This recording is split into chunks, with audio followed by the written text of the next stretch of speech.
এমনি আমির হোসেন আপনি লিখেছেন, নামাজের বাইরের সময় আমার গ্যাসের একদম সমস্যা হয় না, কিন্তু অজু করার সাথে সাথে আমাকে এই সমস্যার সম্মুখীন হতে হয়, অনেক কষ্ট করে অজু ধরে রাখতে হয়, কি করতে পারি একটু দয়া করে বলবেন। স্বামীর জৈবিক চাহিদা পূরণ করতে স্ত্রী অক্ষম হলে স্ত্রীর করণীয় কি? বর্ষামণি আপনি লিখেছেন, আমার 3টা মেয়ে সন্তান, ছেলে সন্তান, লাভের কোনো আমল আছে কিনা? যে জামা কাপড় পরে সহবাস করা হয় সেই জামা কাপড় কি নাপাক হয়ে যাবে, অর্থাৎ যেটা পরে সেটা পরে নামাজ পড়া যাবে কিনা? স্বামী মোহাম্মদ আপনি লিখেছেন, আমি একটা সিগারেট কোম্পানিতে চাকরি করি, চাকরিটা কি আমার জন্য হালাল হবে? যারা আয়না বা জিনের মাধ্যমে রোগ নির্ণয় করে তাদের কাছে যাওয়া কি শিরক হবে? 3 তালাক দেওয়ার নিয়ম কি?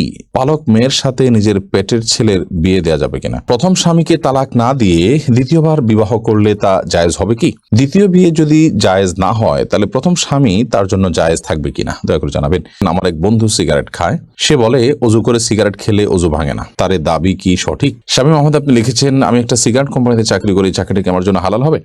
সিগারেট কোম্পানিতে চাকরি করা মানে হলো আপনি সিগারেট উৎপাদনে কোনো না কোনো ভাবে হেল্প করছেন, সহযোগিতা করছেন।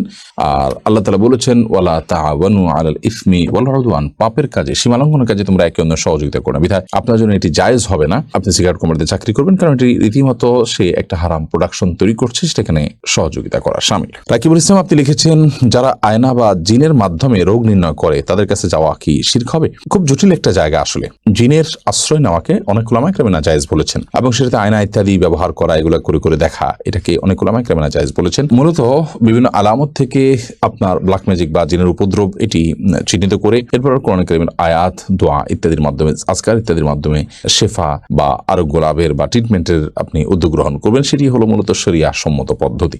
আব্দুর রহিম আপনি লিখেছেন, 3 তালাক দেওয়ার নিয়ম কি?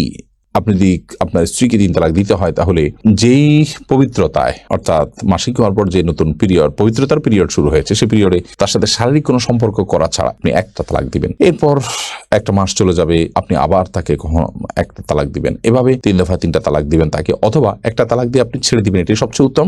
এবং 3 মাসে অটোমেটিকলি তার সাথে আপনার সময়, আপনার নির্দিষ্ট সময় আপনার পার হয়ে যাবে। এরপরে আপনি বিচ্ছেদ হয়ে যাবে। পরবর্তীতে আবার কখনো বিয়ে হলে এরপর যদি আবার তার থেকে তালাক দেওয়ার প্রয়োজন হয় তখন আপনি তালাক দিবেন। এভাবে তিন ধাপে 3টা তালাক দিবেন। একসাথে 3টা তালাক দেওয়া এটা নাজায়েজ এবং গুনাহের কথা। মোহাম্মদ রাসেল আইডি থেকে আপনি লিখেছেন, পালক মেয়ের সাথে নিজের পেটের ছেলের বিয়ে দেওয়া যাবে কিনা? হ্যাঁ, দেওয়া যাবে। যেহেতু পালক মেয়ে, সে আপনার আসল মেয়ে না, অতএব তাকে আপনি পেটের ছেলের সাথে বিয়ে দিতে পারেন। হ্যাঁ, যদি আপনার পালক মেয়েটা আপনার দুধ সন্তান হয় বা দুধ সম্পর্কিত আত্মীয় হয়, যার সাথে বিয়ে বন্ধন আবদ্ধ হারাম, দুধের কারণে যে সম্পর্ক হয় সেটি যদি এই পর্যায়ে চলে যায়, ধরুন আপনি এই ছেলের বোনের দুধ আপনি পান করেছেন, তাহলে তো সে আপনার দুধ ভাই, যার কারণে তাকে আপনি বিয়ে করা জায়েজ হবে না।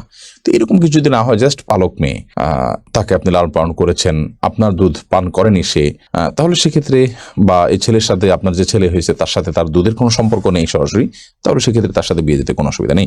এমনি সেলিম রেজা কাজল আপনি লিখেছেন, যে জামা কাপড়ে পরে, যে জামা কাপড় পরে সহবাস করা হয় সেই জামা কাপড় কি নাপাক হয়ে যাবে, অর্থাৎ যেটা পরে সেটা পরে নামাজ পড়া যাবে কিনা? যা কাপড় চোপড় পরে সহবাস করলেই সেটা নাপাক হয়ে যাবে না। যদি সেখানে নাপাক লাগে তাহলে সেক্ষেত্রে সেটা নাপাক হবে, আর যদি নাপাক না লাগে তাহলে সেটা নাপাক হবে না। অতএব এটি নির্ভর করবে যে নাপাকটা লেগেছে কি লাগেনি তার উপরে। রোবাই আমিন মৌরি এই আইডি থেকে আপনি লিখেছেন, প্রথম স্বামীকে তালাক না দিয়ে দ্বিতীয়বার বিবাহ করলে তা জায়েজ হবে কি?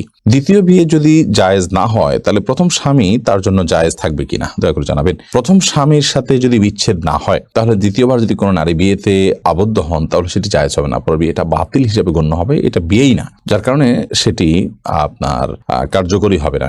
আর দ্বিতীয় বিয়ে জায়েজ না থাকার কারণে আপনার প্রথম স্বামীর স্ত্রী হিসাবে তিনি বলবৎ আছেন এবং সেটাই থাকবেন, এবং সেখানে বিয়ে শাদীর কোনো কিছুর প্রয়োজন নাই, কারণ পর বিয়েটা তো হয় নাই, ওটা হওয়া না হওয়া সমান।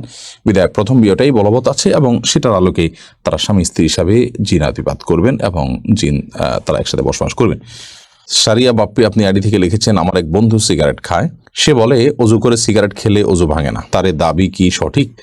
দেখুন, অজু করে সিগারেট পান করলে, ধূমপান করলে অজু ভাঙে না, এটা তো মোটা দাগে ঠিক আছে যে অজু করেছেন, আপনি অজু করার পর ধূমপান করেছেন, তাহলে সেক্ষেত্রে আপনার অজু ভাঙবে না। কিন্তু আপনার মনে রাখা উচিত যে আপনি যদি ধূমপান করেন তাহলে সেক্ষেত্রে অজু ভাঙার চেয়ে বড় কিছু আপনার ভেঙে যাবে। অজু ভাঙাটা তো গুনাহের ব্যাপার না, অজু ভাঙাতে কোনো গুনাহ হয় না, অজু ভাঙা তো একটা স্বাভাবিক প্রক্রিয়া, কারোর পেশাব মলমূত্র ত্যাগের কারণে তিনি অজু ভঙ্গ হয়ে গেছে, কারণ কোনো গুনাহ হবে না, তিনি আবার অজু করে ফেলবেন। কিন্তু আপনি যখন ধূমপান করবেন তখন আপনার তাকওয়া ভেঙে যাবে, আপনার গুনাহ হবে, যার কারণে সেটার কারণে আপনার শাস্তির মুখোমুখি হবে। ওযু ভাঙার কারণে তো শাস্তির মুখোমুখি হতে হবে না, বিধায় ধূমপান করলে ওযু ভাঙবে না, এটা ঠিক, কিন্তু তার চেয়ে বড় কিছু ভেঙে যাবে, অর্থাৎ আপনার নেক আমল ভেঙে যাবে। বিধায় একজন ইমানদার সেটিকে ঠুনকো ভাবে দেখার কোনো কারণ নেই। ওযু ভাঙবে না বলে এটাকে ঠুনকো ভাবে না দেখে বরং এটার আরো যে ভয়াবহ দিক আছে সেটা আমাদের খেয়াল রাখা উচিত। তবে হ্যাঁ, এটা ঠিক যে ধূমপান করার পর মুখে যে দুর্গন্ধ হয়, আপনি সালাত আদায় করার জন্য সেই দুর্গন্ধ দূর করে তারপরে আপনি মসজিদে যাবেন এবং সালাত আদায় করবেন, যাতে করে ফেরেশতাদের কষ্টের কারণ না হয়, সেটি খেয়াল করতে হবে।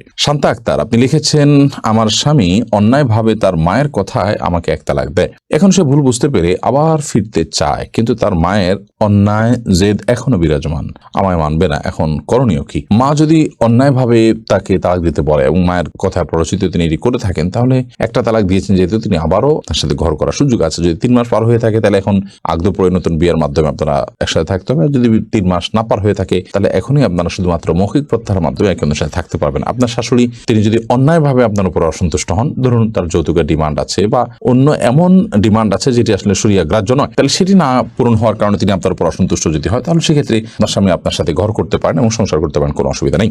এরপরে সাবিহা জাহান লিখেছেন, স্বামীর জৈবিক চাহিদা পূরণ করতে স্ত্রী অক্ষম হলে স্ত্রীর করণীয় কি? যদি স্ত্রী স্বামীর জৈবিক চাহিদা পূরণ করতে অক্ষম হন, তাহলে সেক্ষেত্রে স্বামীকে একাধিক বিয়ের ক্ষেত্রে তিনি সহযোগিতা করবেন এবং স্বামীর চরিত্র হেফাজত করা একটা গুরুত্বপূর্ণ বিষয় এবং বিয়ের অন্যতম লক্ষ্য এটি। তো সে লক্ষ্য যদি পূরণে অপারগ হন তিনি, তাহলে সেক্ষেত্রে স্বামী গুনাহের দিকে যেতে পারেন, চরিত্র নষ্ট হতে পারে। সেই জায়গা থেকে স্বামীর জন্য দ্বিতীয় বা তৃতীয় স্ত্রীর ব্যবস্থা করা এবং সেটার জন্য মানসিক সম্মতি দেওয়া, তাকে সহযোগিতা করা, এটা। সুমাইয়া সাদ্দাম এআইডি থেকে আপনি লিখেছেন, নন মাহরামদের সাথে কি ফোনে বেশি কথা বলা যাবে না? প্রয়োজনীয় কথা আপনি বলতে পারেন, সেক্ষেত্রে আপনি কথার মধ্যে কোমলতা সৃষ্টি করবেন না, কারণ আপনি কণ্ঠের মধ্যে যখন কোমলতা সৃষ্টি করবেন, আপনি যখন নরম সুরে কথা বলবেন, তখন সেক্ষেত্রে আল্লাহ তাআলা কোরআনে কারীমে যেটি বলেছেন যে ফায়াতমাউল্লাযী ফি কলবিহি মারাদ, যাদের অন্তরে রোগ আছে তারা আপনার এর কারণে তাদের অন্তরের মধ্যে বাজে চিন্তা আসবে এবং লোভ তৈরি হবে, গুনাহ হবে, জল্পনা কল্পনা হবে। সেজন্য আল্লাহ বলেছেন ফালা তাখদা'না বিল কওল, তোমরা কথা বললে পরনারীর সাথে যখন পরপুরুষের সাথে যখন তোমাদের কথা বলতে হবে, ফালা তাখদা'না বিল কওল, তোমরা কথাকে কোমল করবে না। বিধায় আপনি কোমল করবেন না, এছাড়া কথা আপনি বলতে পারেন, কিন্তু প্রয়োজন ছাড়া বেহুদা কথাও বলতে পারবেন না। যেমন আপনি লম্বা চড়া আলাপ করলেন অপ্রয়োজনীয় কথা, সেগুলো আস্তে আস্তে আপনাকে মন্দ দিকে নিয়ে যেতে পারে বা তার মনের মধ্যে কোনো গুনাহের ভাব উদ্রেক করতে পারে। বর্ষামণি আপনি লিখেছেন, আমার 3টা মেয়ে সন্তান, ছেলে সন্তান লাভের কোনো আমল আছে কিনা? আপনি রব্বি হাবলি মিনাস সলিহিন এই দোয়া পড়তে পারেন, রব্বি লা তাযারনি ফারদা ওয়া আনতা খায়রুল ওয়ারিসিন এই দোয়া পড়তে পারেন। এই সমস্ত দোয়ার মাধ্যমে আল্লাহ তাআলা আপনাকে নিঃসন্তান লাভ করার সুযোগ দিবেন ইনশাআল্লাহ বিইذنিল্লাহ। এমনি আমির হোসেন আপনি লিখেছেন, নামাজের বাইরের সময় আমার গ্যাসের একদম সমস্যা হয় না, কিন্তু ওযু করার সাথে সাথে আমাকে এই সমস্যার সম্মুখীন হতে হয়, অনেক কষ্ট করে ওযু ধরে রাখতে হয়, কি করতে পারি একটু দয়া করে বলবেন? নামাজের বাইরের সময় গ্যাসের সমস্যা হয় না, কিন্তু নামাজ দাঁড়ালে শুরু হয়ে যায়। এটা কোনো দুষ্টজিনের উপদ্রব কিনা, ব্ল্যাক ম্যাজিকের কারণে কিনা, সেটা আপনার দেখা দরকার এবং সেটার জন্য আপনি রাকিদের শরণাপন্ন হয়ে ট্রিটমেন্ট করা উচিত। বিশেষ করে কোরআন কারীমের তেলাওয়াত, জিকিরের পরিমাণ বাড়িয়ে দেওয়া উচিত। কিন্তু সালাতের মধ্যে আপনাকে ওযু ধরে রাখতেই হবে, কারণ ওযু আপনার ছুটে গেলে আবার নতুন করে ওযু করে আপনাকে সালাত আদায় করতে হবে।